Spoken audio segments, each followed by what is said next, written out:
Okay, hello everybody. Welcome to the Course Creator Community Podcast, the place where course creators go to sell more of their online courses. I'm super excited because today we have a very special guest. A little bit about this person. She's the founder of the MNIB Consulting.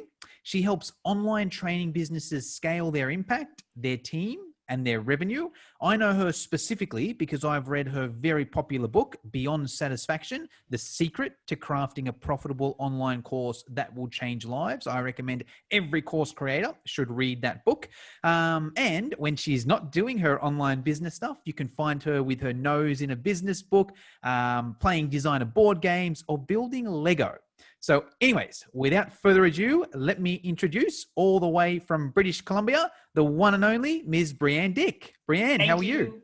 Thank you so much. I'm doing so well. I'm so excited to be chatting with you, as you mentioned, from Vancouver Island, BC, on the unceded territory of the Coast Salish peoples and the Qualicum First Nation. It's Orange Shirt Day as we're recording this, so I want to make sure that I acknowledge the traditional landholders here. Just a really important day for many Canadians and many Indigenous people here in Canada. That's amazing. Thank you for bringing that up, Breanne. Yeah, absolutely. Now, Breanne, I like to start all my podcasts off with a quote or mantra that inspires you or fires you up. Have you got one you could use for us? Absolutely. So my life's philosophy is what I'm going to share with you. Ooh. My life's philosophy is that there is always a better way. There's Mm. always a better way. Mm. Yes. Expand on that for me, Breanne. What does that mean to you? So I think for me, it means so many things. And I think that's why I like it. It's kind of a life's philosophy when it applies to pretty much everything. It's something that you can apply to a lot of different areas.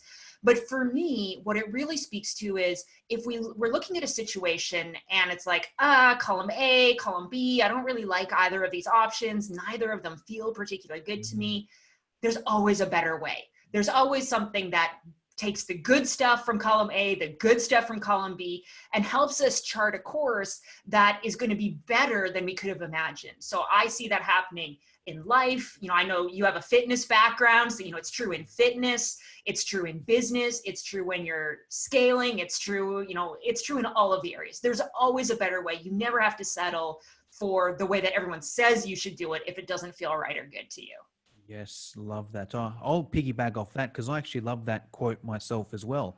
And I even take it in slightly a different way as well. I look at it also in terms of constant improvement, Absolutely. Whatever it is I'm doing, right? I'm recording a podcast, okay? I might think my podcast is good. I might think my podcast is the best in the world. But still, I know there's always a better way. If I want to make it better, let me have a look. And what's this little 1%? And if you take that into different things, you're going to get good results. Absolutely. Absolutely. Because every time you think you're at 100%, all you're doing is unlocking the door to a whole new level. Yes, I agree. Well, hey, Breanne, I've read your book. I'm a big fan. But say someone's watching this and they're like, you know what? Who is this person? Why should I listen to her? What she's done? Do you want to give us a quick background in a minute or two? Who are you, Breanne? What do you do? How'd you get to this stage here? Yeah, well, it's really interesting because I like to joke and tell people I have 2 undergrad degrees. So number one, I'm really nerdy and probably a little bit on the smart side of the spectrum. Either that or I'm just addicted to school and didn't want to enter the real world, right? I'll let you all decide which of those things is right. But I have a degree in computer science and one in religious studies. Oh, and wow. I don't know about you, but it's really hard to think about what career path follows from those 2 things. So I found myself in higher education because I could use kind of this understanding of how people think and this understanding of how computers think to create curriculum for the students at this university, post-secondary school, that would hopefully help them actually learn something. And I worked at that educational institution for about 5 years. And as happens for so many people, I got promoted up the food chain to the point where the bureaucracy killed me. I had a bully for a boss, and I knew it was time to take my escape. Now you'd think that, she helps people create online businesses that change lives, right? Courses and all of that kind of stuff. You'd think it would be an easy transition from higher education to that kind of world. The truth is there was a bit of a winding path through there. Had to figure out what worked, what didn't in the practical terms outside of the ivory tower, if you will, of senior high level education. But I'm really excited because the work that we do with clients is so amazing at helping people scale their business, grow beyond just them, and still do it in a way that gets results. Yes. Wow. Love that. Well, I'm excited. I'm sure all my listeners are excited. Where do you want to start, Breanne? What I'm thinking, I'm happy to hand it over to you from here. What I'm thinking is maybe we've got a course creator who's new to the game and they're like, right, I'm new to the game. I know I want to put together a course. I've got an idea. I've maybe, got a few PowerPoints, maybe downloaded a free trial of Thinkific. Where does that person start? What do they do to create an impactful course that's also going to be profitable? Yeah. And this is the thing, right? So in the work, it's not in the book. Maybe it'll be in my next book if I get down to writing it. But exactly what you said, it has to be profitable and get results, right? And there's three things that I think go into making a scalable business. There's profit, there's results, and team. Profit and results together create the model that you're going to deliver through. And so if you're watching this and you think, I'm going to create a course, that's amazing. You've defined kind of what you want your delivery model to be, but you have to do it in a way that is both profitable and gets results, or else it's going to be a fundamentally broken model that's not going to get you where you want to go. So where I think the best place to start is on the results side of the equation. Because if you don't actually know what result is going to come out of this whole thing, number one, you're not going to be able to sell it. But number two, it's going to be much harder to create and much harder for your students, your clients, your customers to get anything out of it. There's a research study that was done several years ago where they had a couple of university professors, and they asked one group of the professors, said, you just go and develop your curriculum and teach your course like you normally would. Think about what you're going to teach and what you're going to tell the students and that kind of stuff, and go do that. And then they went to another group of professors and instructors, and they gave them a little bit different instruction. They said, think about what you want your students to be able to do differently at the end, and then build your curriculum. So the difference was, think about what you want to teach versus think about what you want them to learn, what you want them to be able to do. So that was the only difference. That was the only instruction that gave. The instructors went, they made their curriculums, took students through it. They got to the end, they did an evaluation. The group of students, I know you've read the book, so you know the answer to this question, but if you're listening to this on the podcast, take a moment and ask for yourself, which do you think gets the better results when you're focusing on what you want to teach or on what they want to learn? Because the answer is, drum roll, just by asking the instructors to focus on what they wanted the students to learn, the students got better results at the end of it. So if you want to create results for your students, the first and most important question you can ask is, what's the result that you're aiming for? Wow, love that. Okay. So many good bits of information there. Can I break down and summarize and even Please someone do. that hasn't read the book so they can just so we don't go over their head, Yep. So, okay, essentially what Breanne is saying in a nutshell, you want to create a profitable business online that creates impact, right? There's three things you need. You need it to be profitable. Otherwise, you're not going to make any money. You're not going to keep doing it. You're going to give up, yada, yada, yada. You need it to have results, and we'll delve on that a little bit more. And then it's the team side of things. Now, Breanne's recommendation is start on the results for many different reasons. Number one, and this is the way I look at it, Breanne, I'm sure you'll agree with this. I feel anyone can sell crap once, right? You got a crap product, know a few sales techniques, great, you go and sell it. But then that's when it's going to end. Nobody's going to buy from you again. Nobody's going to give you reviews. No one's going to recommend you to anyone else. So if you don't have that results, you got to start there. You got to have something that works from there. Now, and Breanne even broke it down into three different things where if you've got a system to get results, hey, it's going to be easier for you to sell. It's going to be easier for you to create because you're like, okay, well, what's the result I want? Great. What are the steps I need to get this result here? And it's going to be better for the students as well because there's a common, I guess belief that a lot of people have, and I don't know where it's come from. Maybe it's how the world has previously been, where more is better. You know, Yeah. hey, got to create an online course. So I'm going to throw everything in there and hours of video and all these PDFs. And look, that's got its place. You know, there's obviously some advantages there, but that's going back to the study Breanne mentioned, where it's like, hey, you're an expert at what you do. Great. You can throw out a whole heap of different stuff, or you can just be like, okay, what's the result? What's the quickest way for me to get that result? And that's going to get better tips there or better results there. Should we expand on that a bit, Breanne? Yeah. Should we say, you know, how do we decide what the big thing Yeah. is, or any tips for people there? Well, I think that the last point you said, here's a frame that I think can really help people appreciate this idea that, you know, less is more, because we hear that a lot. Yeah. But I'll tell you, I remember for a long time, I was the course creator that didn't have a course, right? I would help other people with it. I had this background, but I didn't have anything. So the first time I went to create a course online, I fell into that trap, right? Where it was like, I had the exercises, I had all of these things. And then I was looking at my, you know, the sales page I wrote, was like, I really think that maybe I should like add some videos or something. And you know what's so funny is that I did add videos, and then I went and looked at it at the end. I looked at the stats, and no one had ended up watching the videos anyway, because they were completely unnecessary. But the frame that I use now to really help drive this home for a lot of people is think about the Olympic Games. And you're going to be thinking about that big event that, you know, it's kind of the highlight of the Summer Olympics, which is the 100-meter race, right?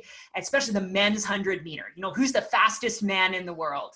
And the world record for the men's 100-meter race is about 8 seconds or so, right? Give or take. Yeah. Wow. Now, there's also another race that happens that the men run, and it's 110 meters, and this one has hurdles. And the world record for the 110-meter hurdles is about 12 seconds.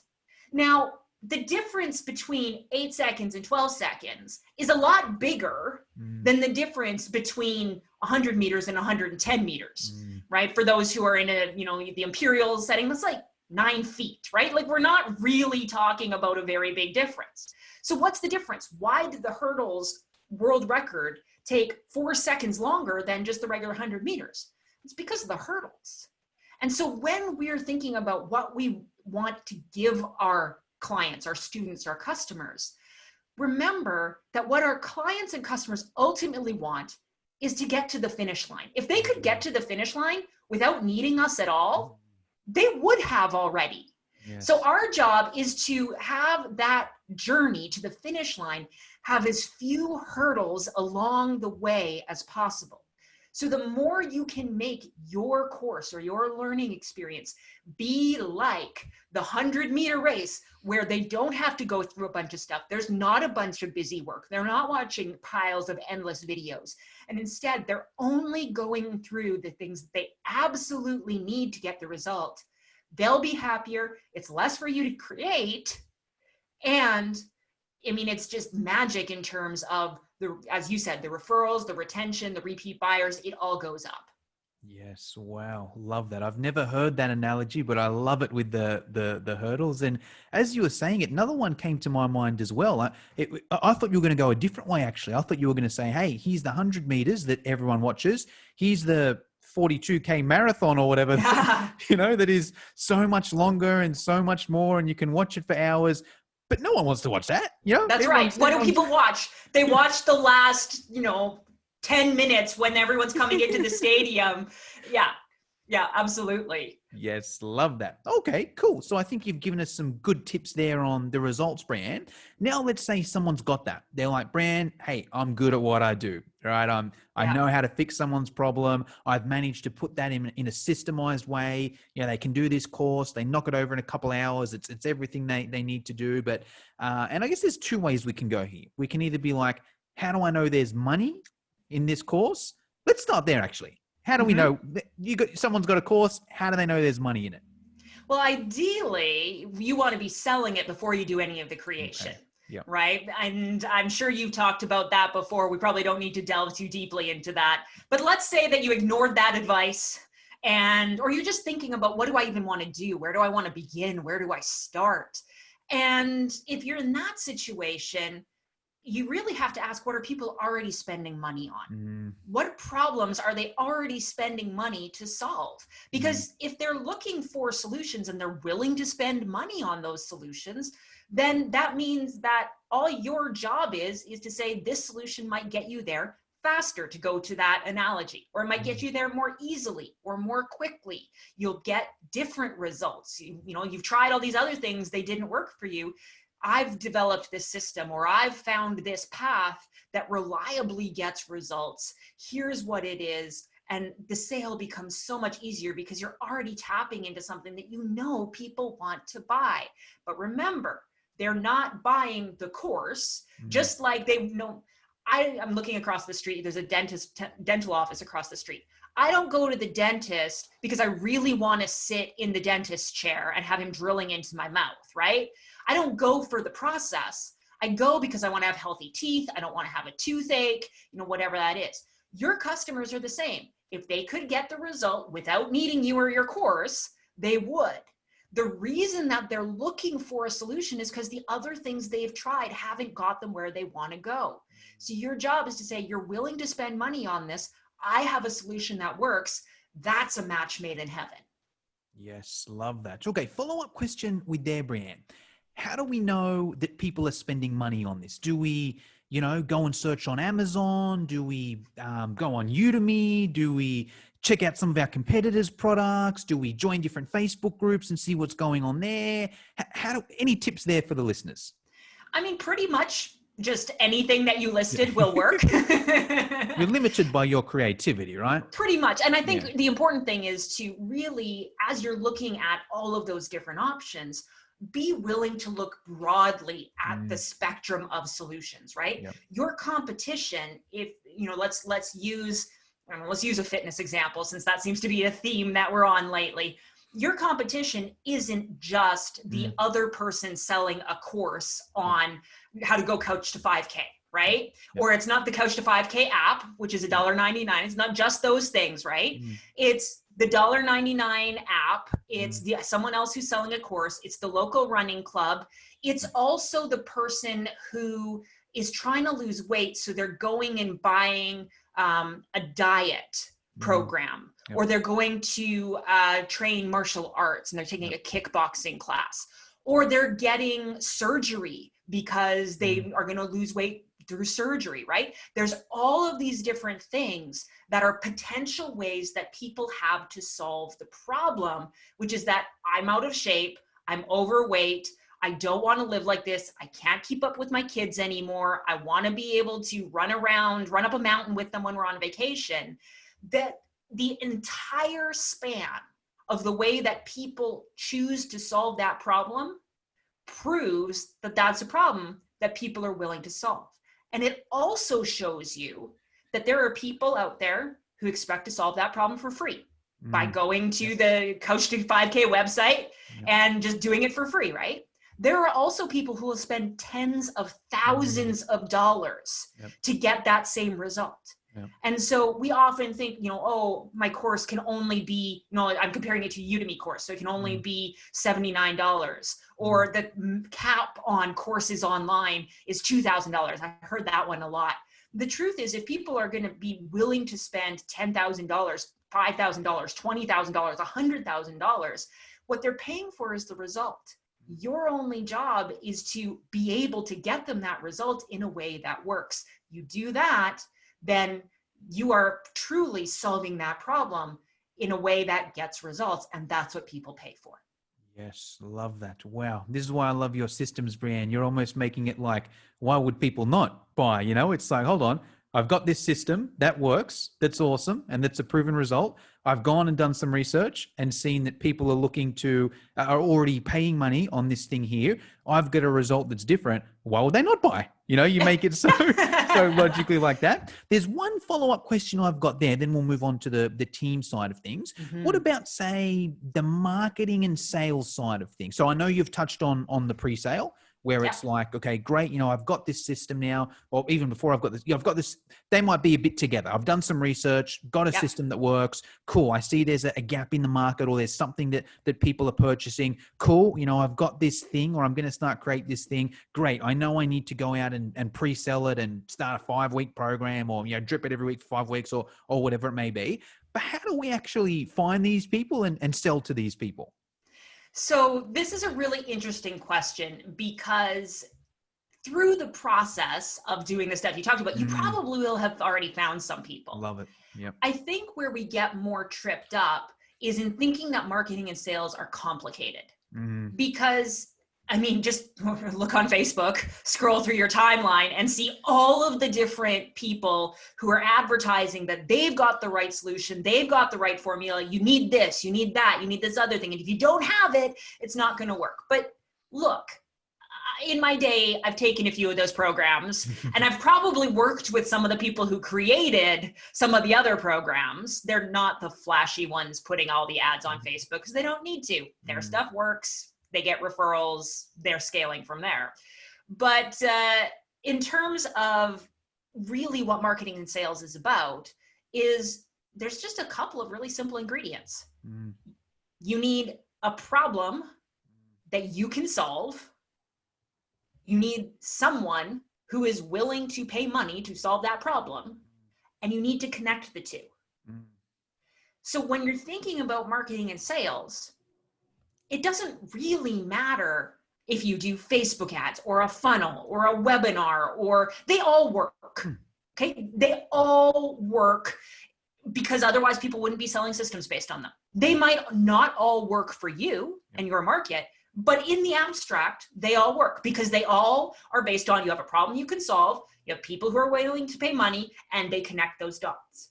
If you want to know how to do marketing and sales, ask yourself, what is a possible way that I can connect people who have the problem with people who are willing to pay money to solve it?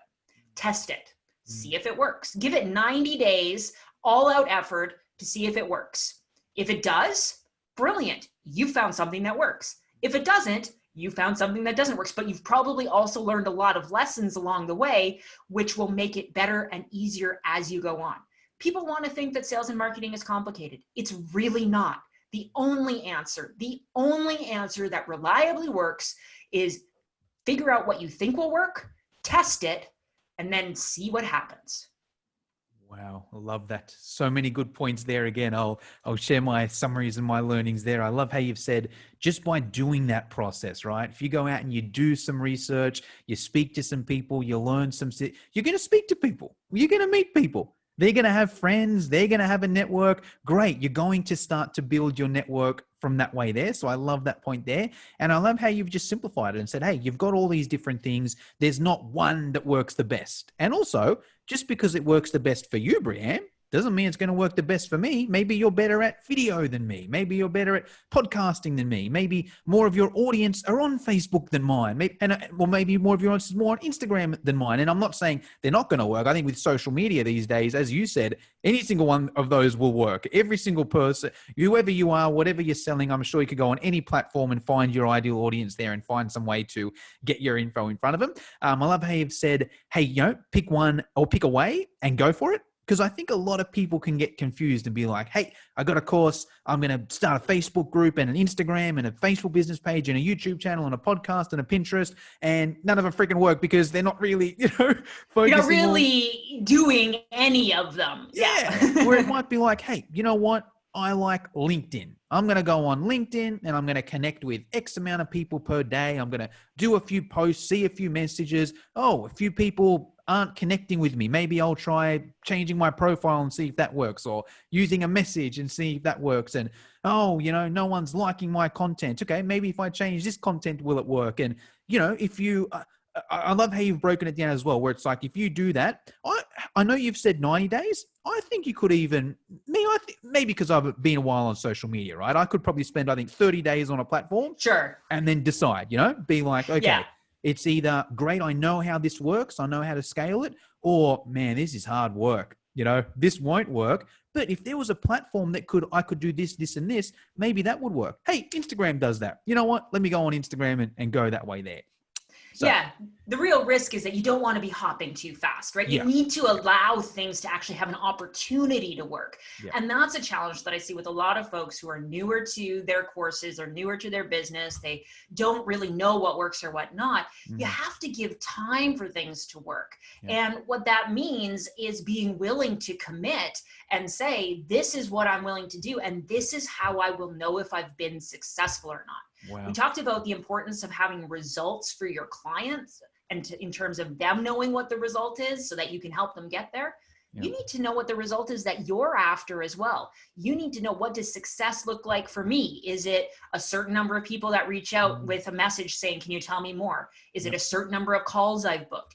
What does success mean to me? How am I measuring success?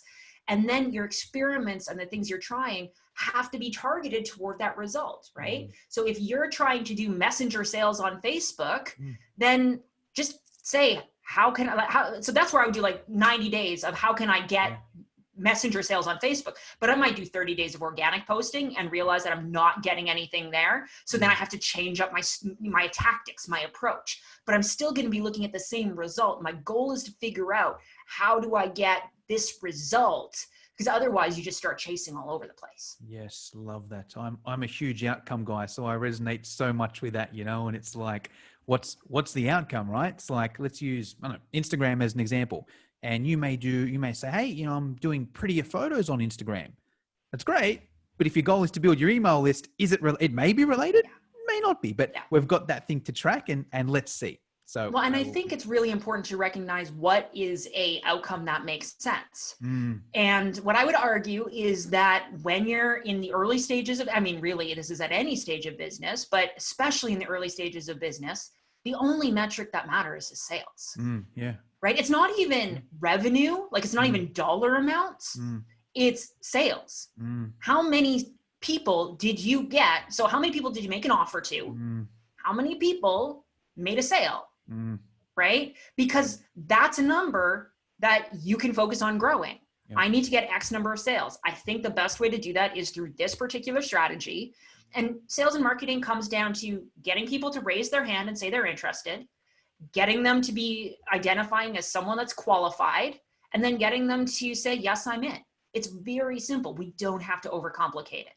Yes, love that. Okay, let's move on, Breanne. So team, this is my favorite one, right? All right. And I think this will be an interesting one for the audience. Give me your overview on team, and then I'll see if I can direct and break down for the listeners with where they're at. Yeah, it's really interesting because, especially in this online business world, team has kind of a weird meaning, I've found. Maybe we can blame Tim Ferriss for this. I don't know. The whole idea of the 4-hour work week, that if I just create the right product and my marketing is working, then I can go and I can work 4 hours and I can hire a VA from overseas in some country and pay them hardly anything. And I'm not going to have to do anything in my business. And unfortunately, we all know that that's not literally true. In fact, Tim has even said himself, like, it's not literally true. The 4-hour work week isn't meant to be taken literally, but it's really become part of the online business culture that a team is people that you give stuff that you don't want to do to, and you just delegate out all the time. And they're essentially minions, right? That I'm just going to be farming things out to you, giving you tasks to do, and you're my minions. You're going to follow my orders and you're going to do things the way I tell you to. Well, maybe that worked in the 1950s, right? You can think about all of the sitcoms about, 1950s Mad Men style office politics, right? Where it's command and control, top down, and the minions at the bottom are all the poor suckers who get stuck with all the work, right? But for me, I mentioned off the top that one of the reasons I left my job in the post-secondary was because I was bullied. And I had an experience of being a minion, of being kind of bossed around, and not in a very kind way. And what it made me realize was that that's not an experience that I want to create. And it's also an experience that I don't think anyone else should have to have. And so when it comes to how I think about team and really how I think about building businesses, for me, the entire point of building a business is to build one where every client gets the results every team member is empowered, and every business owner loves their life. For me, that has to be the goal of building a team, not having a farm of people that you can just throw all your crap tasks that you don't want to do to them. Yeah. Awesome. Love it. Okay, cool. So let's go with there. Let's say someone's listening to this. They're a course creator. They've got their course thing together. They're making a few dollars. Why should they have a team? Why should they not just save every dollar and save every dollar they can and then keep as much money for themselves? What's the advantages of teams? Why should we do it? Yeah, it's a really interesting question. And when we really boil it down, you can go a long way without having a team. And I want to make sure that's very clear. I know plenty of people who have got to mid 6 figures, high 6 figures, 7 figures, and they've had very minimal team, if any. And in fact, I think many course creators bring on team members too soon. Okay. And they run themselves out of money. They can't afford to pay themselves because they're spending all their money on their team, right? So it's really this question of, when do I know that my clients, my customers, my students will not continue to get the same level of results because I can't give them the time and attention that they need? Love it. Now, you might not be able to give them the time and attention that they need because you have to focus on sales and marketing. Yeah. It's totally valid. Yep. You might need someone who can support them through the client fulfillment side, through the delivery side. Yep. Or you might decide, I love the client fulfillment. I never want to give it up. I want to be able to continue doing that side of things, but I don't have time to do that and do sales and marketing. So you may decide that you need to bring someone on to do sales and marketing. Now, the key insight here is that if you're still in that old mindset of delegating and giving people tasks, then when you hire someone, you're not really freeing yourself up because you always have to tell them what to do. And every task always bounces back onto your plate to check. Is it done right? Is it done well? Is it done yada, yada, yada, et cetera, et cetera, et cetera. And so what I really want to encourage you to think about is, okay, I've identified that my clients' results are going to suffer because I don't have the ability and the capacity to continue to serve them in the way I want to. So the question I need to ask is, what part of the business can I give ownership to someone else? So that, again, go to that idea of results. What's a result I want to achieve in the business that someone else can be responsible to achieve? Not that I'm going to give them tasks and check up on them all the time and make sure they did it right, but I'm going to say, we need to be getting 5 sales a month. Your job is to make sure we get 5 sales a month and figure out how to do it in a way that aligns with our values, in a way that aligns with our principles, right? We need to have all of those things determined, but I don't want to have to hold your hand and tell you how to get those 5 sales. I want to be focused on my clients and my customers and creating more stuff for them. So that's really the key difference, is to be able to empower the team member, give them ownership and say, this is the result I want you to be able to get so that you can focus on the results that you're creating in the business. Love it. Awesome. Okay. So let me summarize that. So I think the first amazing point Breanne made was about once it gets to the point that you can't deliver that same result. So my thinking is, you're a course creator and you're like, hey, I'd love to help more people, but I don't have the time. Well, technically you could have the time because you could bring someone on board to do the sales and marketing, and then, you do your stuff there. Or the flip side, hey, I'd love to do more sales and marketing, but I've got to do so much delivery. Hey, bring someone on board to do the delivery and you do the sales and marketing.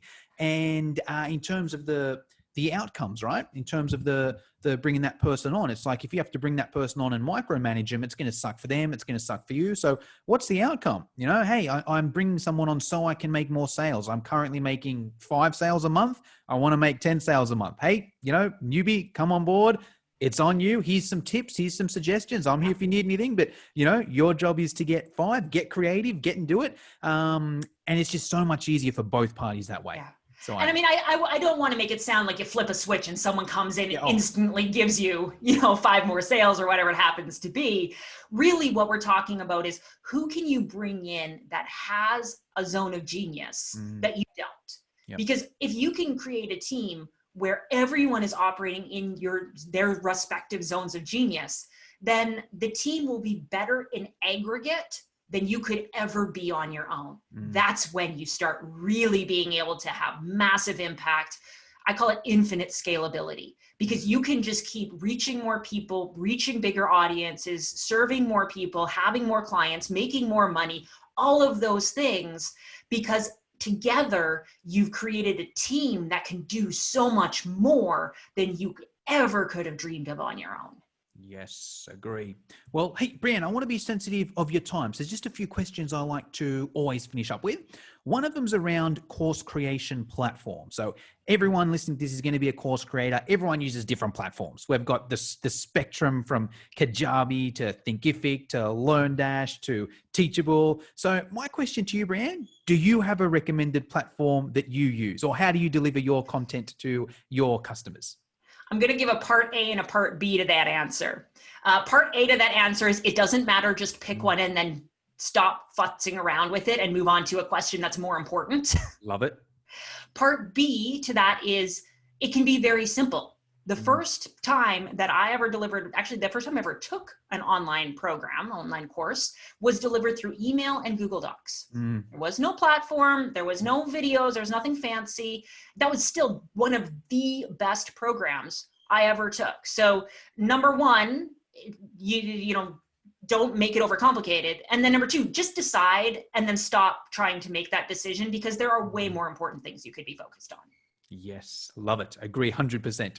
Now, question in regards to mentors, Breanne. So I know you're a mentor for plenty of people out there. You're an author yourself. So I always like to ask my guests who their mentors have been. And if possible, if you could answer it in 3 different ways, if possible. So firstly, if there's someone that's directly mentored you, you've handed over cash, you've done a course, you've done a mentorship, and you're like, hey, that's the best course or mentorship I've ever done. Someone that you haven't handed over cash to, but you follow them on social media and you're like, hey, you know, I like what they do, follow these people here. And the third one is a book that you've read that's changed your life, not including your own. That's changed my life, so we can give that a plug. I mean, the best book, clearly. If you're listening to the podcast, I'm not sure if we gave that a plug, but it is Beyond Satisfaction by Breanne Dyck. So I recommend reading that. But yeah, tell us about your mentors, Breanne, paid, unpaid, and author. Yeah. Oh boy. There's so many different directions I could go for all 3 of those. Paid, I'm going to give a tie to Angela Lauria and Eleanor Strong. Oh, Eleanor is brilliant at all things messaging, organic marketing, just absolutely brilliant at helping us dial in our offer and really connect with our audience online. And Angela Lauria is the founder of the Author Incubator, and I worked with her in a private mentorship where it was so much around mindset and growth. And it's like business is a tool for personal development, and personal development is how you grow your business. And Angela was phenomenal for me in that regard. So that's my my cheater 2-part answer to paid. Unpaid, you know, I've unfollowed so many people lately to just try and keep the noise down, because there's so much possible noise out there.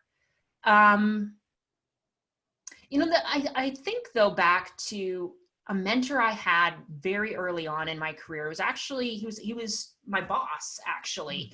And he's the one who, when I was leaving my job, you know, we had some good conversations, kind of like not my direct boss, right? Not the one who bullied me. This was another one.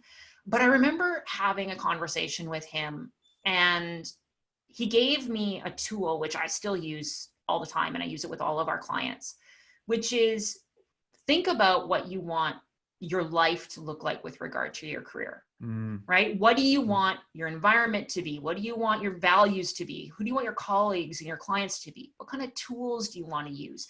What do you want kind of the processes, the type of work you do? What do you want the fit to life to be? How do you want to be compensated? Map all of that out, make those decisions. And then every time you're trying to figure out where you want to go next, whether that's in a career or in a business, ask yourself, does this move me closer to what I put on that list or further away from it? And that's been such a powerful exercise for me, because there's a lot of things that I could be pursuing, but will it take me where I want to go? It's an important question that we need to ask. Yes, love it. Agree. I live my life by that philosophy as well. I've got, Yeah. this is what my life looks like. Yeah. And it just makes it easier to make decisions as well, right? You know, a decision Yeah. comes up. Is it going to bring him closer, further away? I do, I don't. Yeah. Authors or books, Breanne, best book that Yeah. you've could recommend a course creator read. Obviously yours is number one. So we'll say the second best book a course creator should read. I'm going to go. And it doesn't have to be directly how to create a course, right? It can Yeah. be any, Yeah. yeah. Yeah.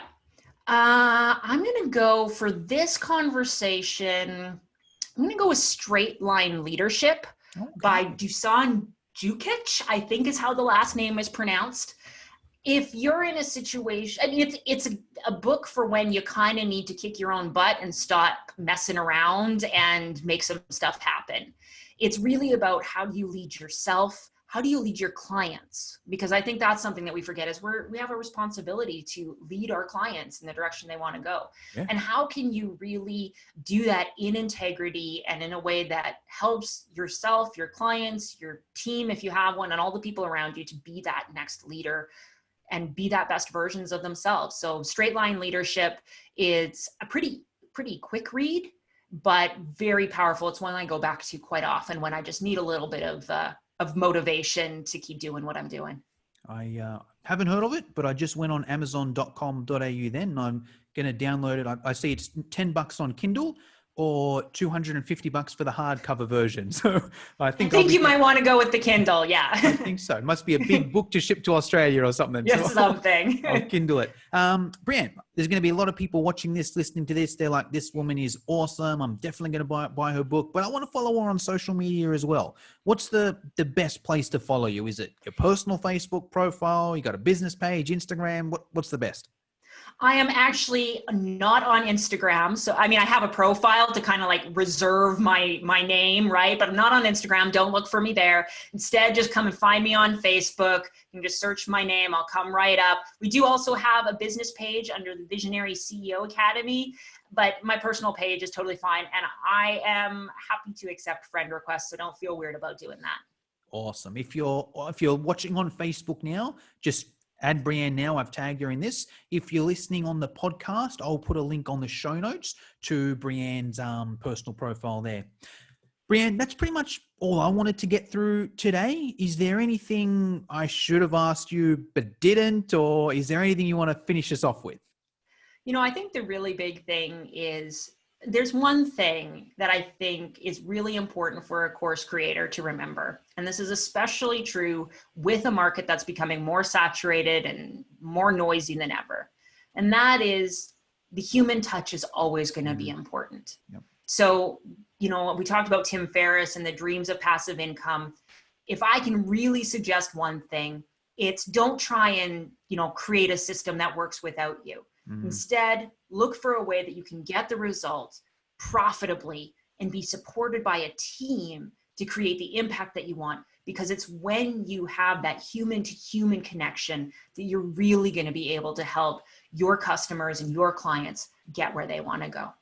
Yes. Love it. Awesome. Well, thank you very much for your time, Breanne. Thank you.